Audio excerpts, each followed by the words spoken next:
For all you elk hunters out there, chasing turkeys is basically the same thing. I know the reaction you just gave me, but don't knock it till you try it, and don't try it without OnX. The Hunt app will not only help you find new areas on public ground, but I use it to find out landowner info to get permission on private ground that I see birds on as well. OnX Hunt has a special offer for you. Use code CAL to receive 20% off your membership at onxmaps.com/hunt and find more birds this spring. There's nothing like snook hook sets at dawn or catching a tarpon in the moonlight. Find your next fishing trip made easy on fishingbooker.com and experience the magic of the Sunshine State or any other destination on your fishing bucket list. Book a blue water adventure in search of sailfish or go snapper fishing with the kids. With over 6,000 captains and trips to choose from, planning your next one just got a whole lot easier. Download the Fishing Booker app on the Google Play or App Store, or visit them online at fishingbooker.com to book your trip today.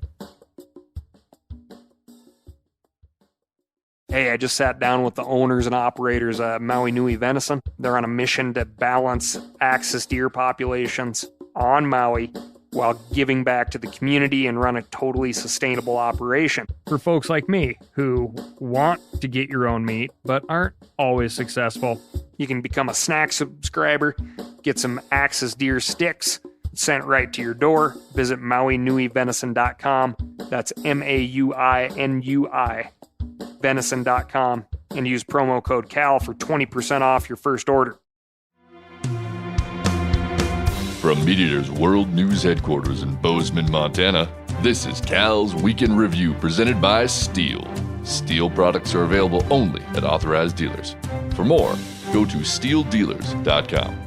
Now, here's your host, Ryan Cal Callahan. What do mountain lions and walruses have in common? Usually not much, but last week both animals were involved in unusual attacks that left their human victims literally scratching their heads. Thanks to Bob T. and Cody Tolina for sending us these stories. All the way up in Nunavut, which is the largest and northernmost territory of Canada, 3 walrus hunters found themselves in cold water after one of the 2,000-pound mammals flipped their boat. They'd spied a walrus from their small aluminum watercraft. One of them took a shot. The walrus dove and resurfaced a few times, but the final time, it tried to jump in the back of their boat. The hunters believe it was trying to get up on the ice and mistook the boat for an ice floe. Either that, or it was unhappy for being shot. You shot me! Okay, moving on. You shot me right in the arm! Why did... Anyway, the boat flipped and the 3 hunters were pitched into the frigid ocean. The air temperature was negative 20 degrees Celsius or minus 4 Fahrenheit. The men survived because the boat retained enough air in the hull to stay afloat. They clambered onto the bottom of the boat, which is now the top of the boat, and had to wait 6 hours to be rescued. Amazingly, they all survived and are doing just fine. They never saw the walrus again. In Colorado last week, a mountain lion took a swipe at a man's head as he was sitting in a hot tub. The man was sitting in the warm water with his wife when a mountain lion snuck up behind them and gave the man 4 superficial scratches on the top of his head. The couple responded as you might expect. They screamed, splashed water at the animal, and shone a flashlight at it. The lion retreated, apparently deciding that the ruckus wasn't worth the chance at soft-boiled human. The man is fine, but state wildlife officials say they're taking this incident very seriously and are attempting to capture the offending cat, but also included that this is not the first story of a cougar getting pawsy in a Colorado mountain town hot tub. Someplace warm. A place where the beer flows like wine. Where beautiful women instinctively flock like the salmon of Capistrano. I'm talking about a little place called Aspen. And for you Herman Melville fans, a 44-foot sailboat was recently sunk in the Pacific Ocean after it collided with a whale. Reportedly, the captain of the vessel Rain Dancer of Travernier, Florida, Rick Rodriguez, had just dunked a slice of vegetarian pizza in ranch dressing when the boat lurched onto its side. Alarms started to sound as the vessel took on water, and one of the crewmates reported that a large side fin could clearly be seen out of the water. Infer what you will, but although many people love it, ranch dressing on pizza is gross and can get this type of violent overreaction from pizza fans just about anywhere. To kick Captain Rodriguez while he was down, he and his crew were rescued after 10 hours at sea by the Rolling Stones, a 45-foot sailboat, which had to make for a long ride home. 44-footer, huh? Yeah, we went ahead and got a 45. Staying comfortable? This week, we've got animal rights, legislation, and the Willow Project. But first, I'm going to tell you about my week. And my week was spent at one of my favorite events, surrounded by my favorite people, BHA Rendezvous and BHA chapter leaders, coordinators, and volunteers. With any membership organization, volunteers and volunteer organizing and leadership are the backbone of the whole thing. Very fortunate to spend time with these people who are dedicated to hunting, fishing, foraging, teaching, as well as making the time to testify at fish and game meetings around Capitol Hill. Big thank you to all of you. You mean a lot. I'm already looking forward to the next one, but we got a lot to talk about, so we're going to move on to the Animal Rights Desk. 2 Nevada legislators are pushing a bill that would ban what they call wildlife killing contests. Assembly Bill 102 prohibits anyone from organizing, sponsoring, promoting, conducting, or participating in any kind of contest that offers a prize for hunting a list of animals that includes coyotes, bobcats, beavers, and rabbits. Anyone who is found guilty of organizing one of these events will face a fine between $5,000 and $30,000, and anyone found guilty of participating will be forced to pay between $50,000 and $1,000. This isn't the first time we've covered a bill like this on the podcast. California, Vermont, Arizona, Massachusetts, New Mexico, Colorado, Washington, and Maryland have already passed bills banning these contests. With the exception of California, which handed down its ban in 2014, all of these bills passed in the last 5 years. Animal rights activists see coyote calling contests as low-hanging fruit, and they've been successful in their more recent lobbying efforts. They're being especially aggressive about this bill in Nevada. The Humane Society sent undercover agents to 2 coyote calling contests in Fallon and Reno. Someone from the Humane Society went to the weigh-ins with a hidden camera and microphone, and they published the most outrageous things they heard and saw. The photos and videos are pretty much what you'd expect, a bunch of dead coyotes. I can see how someone unfamiliar with hunting would find these photos shocking, but they don't show anything particularly bloody or gruesome. The quotes from participants are a little more cringy. One hunter supposedly said that he likes participating in coyote calling contests because he can, quote, shoot as many as I effing want, and kill stuff. He also said he has a, quote, itch to kill something better than people, which I don't know if it is a compliment for coyotes or not. This isn't a great look, but it's one of only a few quotes the Humane Society includes in their press release. If that's the best this investigator could come up with after spending 2 days fishing for bad quotes, I'd say the Humane Society needs to hire a new undercover agent. We reached out for the full audio recording to hear these quotes in context, but the animal rights organization hasn't responded, and I'm not holding my breath. I did hear back from George McNeil, who organized one of the contests the Humane Society investigated. He told me that the report slightly exaggerated the number of coyotes killed, but it also falsely implied that the coyotes were just dumped in a hole. That's not true at all. Many of the participants keep their dogs and sell the pelts at the local fur trading show. Every one of the contests has somebody that wants those pelts. And so they generally take all the dogs. I've been approached twice, I think, from people calling in and saying, hey, what are you going to do with those pelts? They're willing to come out here and pick up all the dogs. The hunting community has had legitimate and productive debates about the place of predator contests and how those contests should operate. The Humane Society claims that hunters ought to oppose these events because they make us look bad. But if they really cared about the public perception of hunters, they wouldn't cherry-pick a few bad quotes and plaster images of dead coyotes across social media.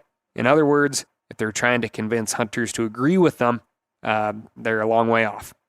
Anyway, if you live in Nevada and want these contests to continue, give your state legislators a call and tell them what you think about Assembly Bill 102. The bill is being considered right now by the Assembly Committee on Natural Resources, so you should contact those legislators as well. And we'll have these up at themeateater.com/Cal, in case you need to track them down later. If predator hunting is a public enemy number 1 for animal rights activists, hound hunting is a close second.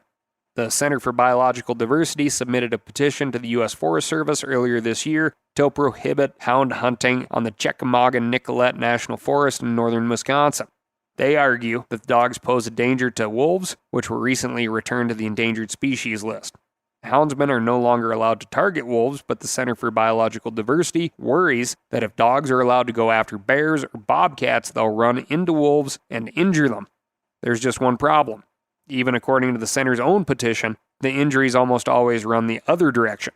During the 2021 wolf hunt, for example, only one wolf was documented to have been killed by dogs. However, more than 100 dogs have been killed or injured by wolves in Wisconsin over the last 5 years.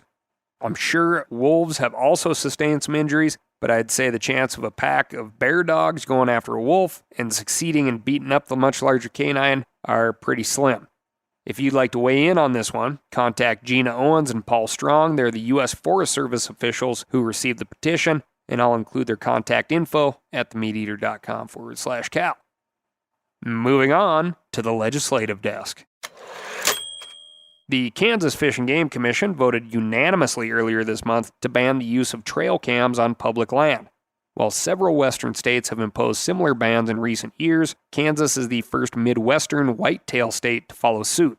Supporters of the ban cited privacy, fair chase, and conflict issues among hunters. Opponents wanted an amendment that only banned trail cams during big game hunting seasons, but the commission ultimately decided on a total year-round ban. The prohibition applies in all 28 state parks and roughly 300,000 acres of public wildlife areas, as well as the 1.4 million acres of leased private property enrolled in Kansas Walk-In Hunting Access Program, which is a sweet program. Speaking of trail cameras, the Montana State House passed a bill this month that bans the sale of trail cam and location data obtained on public land. The sale is only prohibited if those images and data are used in a way that, quote, harms, harasses, or kills fish or wildlife. Violators can be fined between $50 and $1,000, be in prison for up to 6 months, or both. The House passed the bill, HB 547, on a 57-41 vote. It's now being considered by the Senate Fish and Game Committee. For those of you who don't know, closest thing I can think of here that is pretty widespread is like selling ice fishing locations. Like guides will go out, tell people how many fish they caught, and offer to sell the waypoints to those holes. This is kind of like that, but imagine you get a big old awesome buck on your trail cam on public land, then you post that big old awesome buck out there, and you say, hey, this buck's coming through at this time. How much will you pay me for the location data? Got it? Got it. Also in Montana, a group of legislators are working to pass a constitutional amendment that would make it more difficult to regulate trapping. The state constitution already describes the opportunity to harvest wild fish and game as a, quote, heritage that shall forever be preserved to the individual citizens of the state. This bill, HB 372, would replace opportunity with right and guarantees Montanans a right to hunt, fish, trap, and harvest fish and wildlife. The amendment would also require the state to, quote, give preference to hunting, fishing, and trapping by citizens as the primary but not exclusive means of the state's management of wild fish and wildlife populations for the benefit of all Montanans. Opponents argued that a recent committee hearing that because trappers make up less than 0.5% of the Montana population, they should not have so much say in how wildlife is managed. The debate over this bill reflects a larger debate happening across the country. Animal rights groups want to limit the influence of hunters and trappers on wildlife policy. They say wildlife departments and commissions are too beholden to hunters, and they're trying to keep hunters from having such a large seat at the table. This constitutional amendment is designed to make it more difficult for hunters and trappers to lose that seat at the table. If you haven't guessed, I'm all in favor of the language change HB 372 suggests, making it a right to hunt, fish, and trap, and harvest fish and wildlife. Copy? For all you elk hunters out there, chasing turkeys is basically the same thing. I know the reaction you just gave me, but don't knock it till you try it, and don't try it without OnX. The Hunt app will not only help you find new areas on public ground, but I use it to find out landowner info to get permission on private ground that I see birds on as well. OnX Hunt has a special offer for you. Use code CAL to receive 20% off your membership at onxmaps.com/hunt and find more birds this spring. Now, a lot of you guys are familiar with the old hunting tradition of eating, some organ, the heart or a chunk of liver off the first animal you kill. I had that when I was a little kid, and it was a big deal. Organ meats were always prized by frontier people who knew the importance of getting a lot of different minerals and nutrients. And as often is the case, those guys were onto something, because organs are among the most nutrient-rich foods on the planet. And you can get the same benefits your ancestors craved via convenient daily capsules from Heart and Soil, made exclusively from regeneratively raised, grass-fed, and finished cattle. Heart and Soil's unique freeze-drying process means all those important nutrients are trapped in, ensuring you experience every one of the benefits of nature's superfood in a clean, convenient, taste-free capsule. Find out more at heartandsoil.co. And make sure to use code MeatEater for 10% off your purchase. That's heartandsoil.co. Use the code MeatEater. You ever get that feeling you're stuck inside staring at screens and a primal urge kicks in? You crave wide open spaces, fresh air, the chance to connect with the land? Well, maybe it's time to find your own piece of the wild. But searching for property can be a maze. That's where Land.com comes in. They got millions of listings across the country, from mountain ranches to hidden fishing holes. Their search tools are like a seasoned guide helping you narrow down what you want.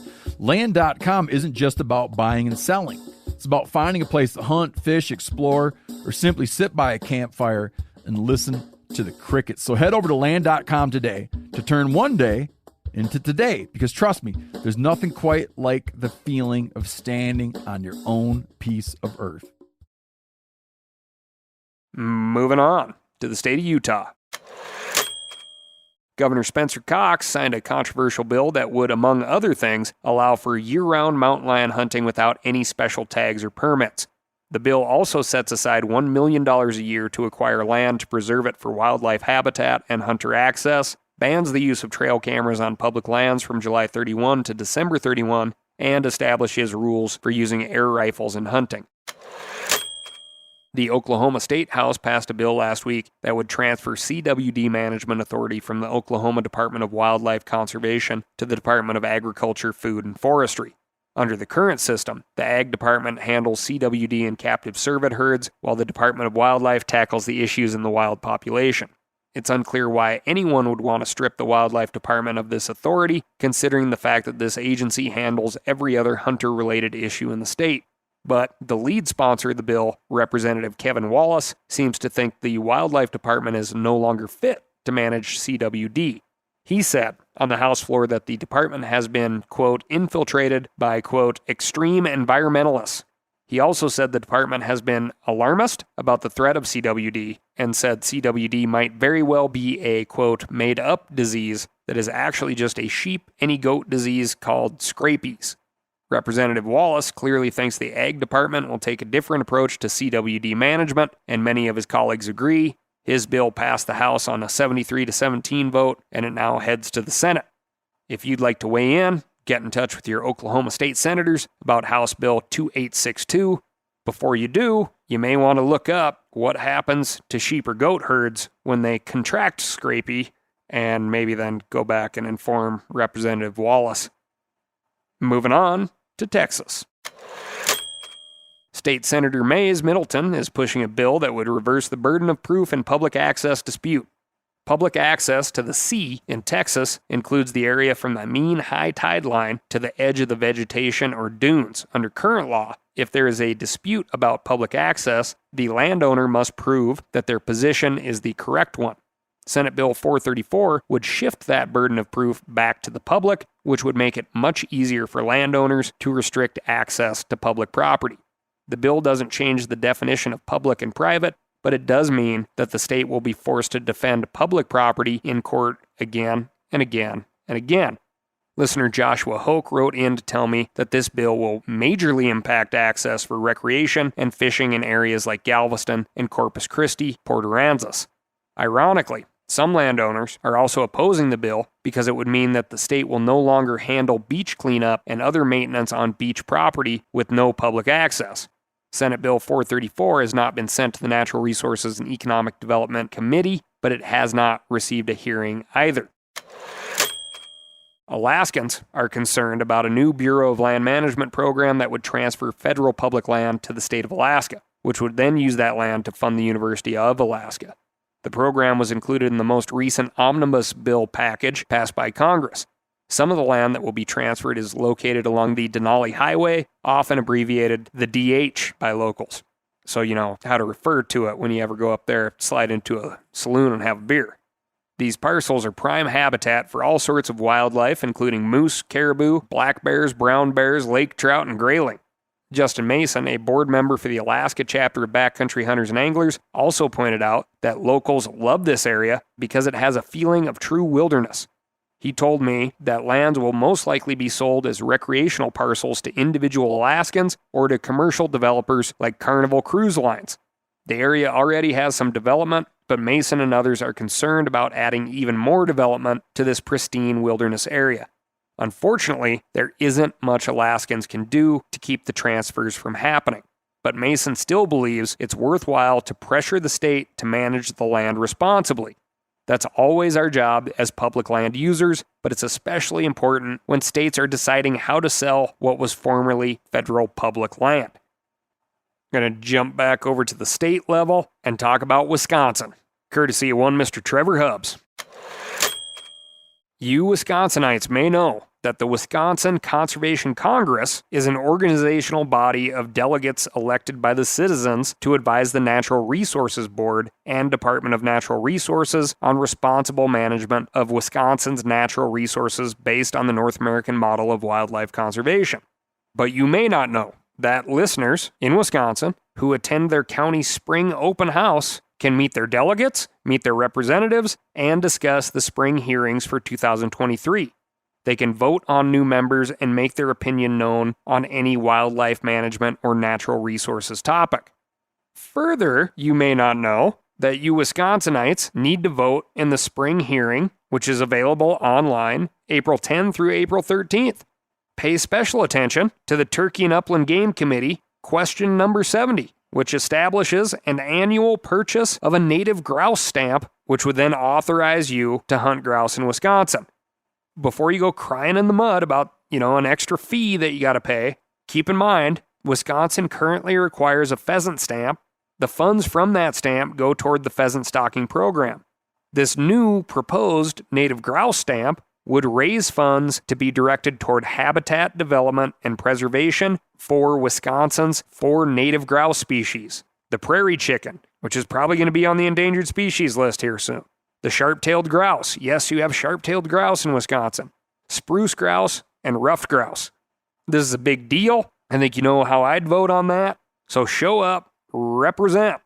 If you need more info, you can find it at dnr.wisconsin.gov/about/WCC/spring hearing. We'll get that up at the Ask Cal site as well. Moving on to the snake desk. A new comprehensive study published by the U.S. Geological Survey has found that the Burmese python population in Florida is not only growing, it's also expanding. The study pulls together decades of python research and data into one document and provides a breakdown of 76 prey species found in python digestive tracts. It also reports new findings, including a summary of body sizes, a comprehensive assessment of all control tools explored to date, and the estimated geographic spread of pythons over time. The estimated geographic spread isn't great news for the biologists and hunters hoping to keep the population in check. The giant invasive snakes have been spreading steadily beyond their core range in the Florida Everglades since the late 1990s and are now invading areas as far north as West Palm Beach and Fort Myers. While the study admits that low detection rates make precise population estimates difficult, researchers are confident enough to claim, quote, eradication of the population across the landscape is not possible with existing tools. Snakes are too well camouflaged for hunters to put a dent in the overall population, and they do not readily enter any type of trap. If you live in an area with feral hogs, you can begin to understand the problem. Pythons, like hogs, are incredibly competent reproducers, but unlike hogs, they're predatory and exceptionally stealthy. They live in inaccessible wilderness areas, and they're hard to find even if you can get into those areas. This new study identifies genetic biocontrol as one of the only real solutions. This novel, new technique manipulates genetic material with the goal of decreasing the ability of an invasive species to thrive in the non-native environment. The genetics of pythons could be manipulated such that the snakes produce only male offspring or infertile offspring. These techniques have the advantage of being potentially population-wide, and they don't rely on humans identifying where the snakes are located. Unfortunately, the study also describes these techniques as currently unproven, and even if they're effective, they'll take many years to develop. So for now, it looks like the python issue is much like the CWD issue. We should be doing everything we can to control the spread of the species until researchers come up with a better solution. That's a bit depressing, but that's nature for you. It rarely behaves like you want it to. Moving on to the extraction desk. By now, you've probably heard about President Joe Biden's decision to approve the Willow Oil Project in northern Alaska.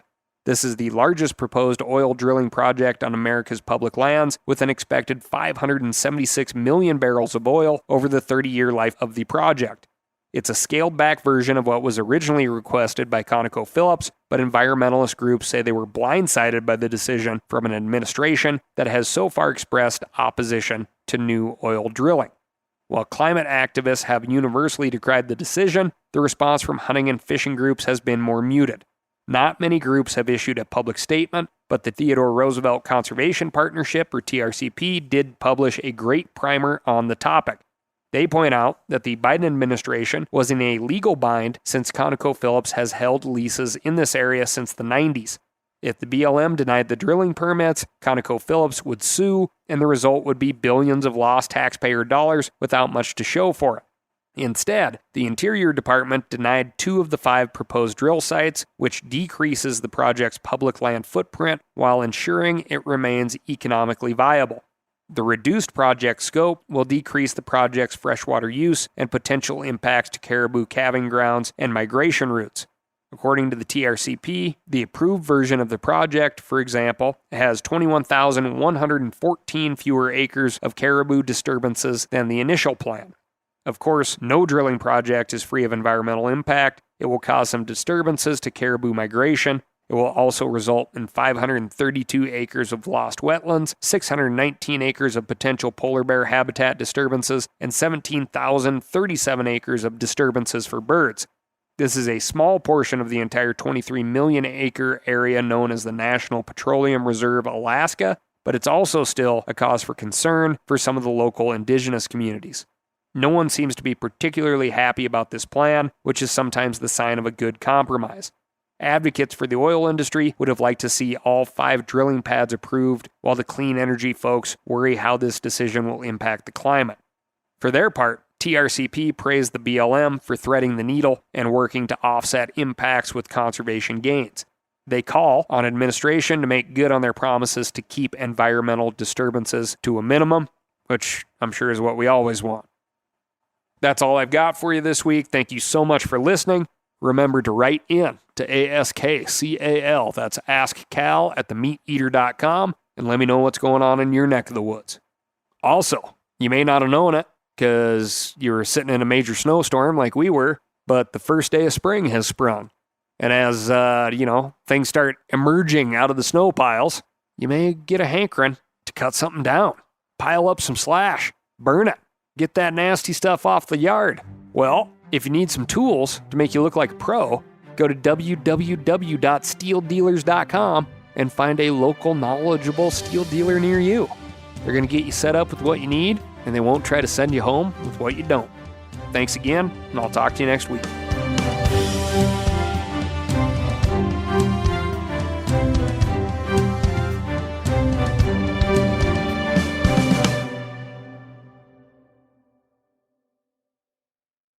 I'm sure a lot of you guys remember the old ceremonial hunting tradition of eating the heart out of the first animal you kill. Meat from those organs are among the most nutrient-rich foods on the planet. You can get those same benefits your ancestors craved via convenient daily capsules from Heart and Soil. Find out more at heartandsoil.co. And remember, use code MeatEater for 10% off your purchase. Outdoor adventure won't wait for engine problems. Things like hard starts, rough performance, and lost fuel economy are often caused by fuel gum and varnish buildup. Seafoam can help your engine run better and last longer. Simply pour a can in your gas tank. Hunters and anglers rely on Seafoam to keep their engines running the way it should the entire season. Pick up a can of Seafoam today at your local auto parts store or visit seafoamworks.com to learn more. That's seafoamworks.com to learn more.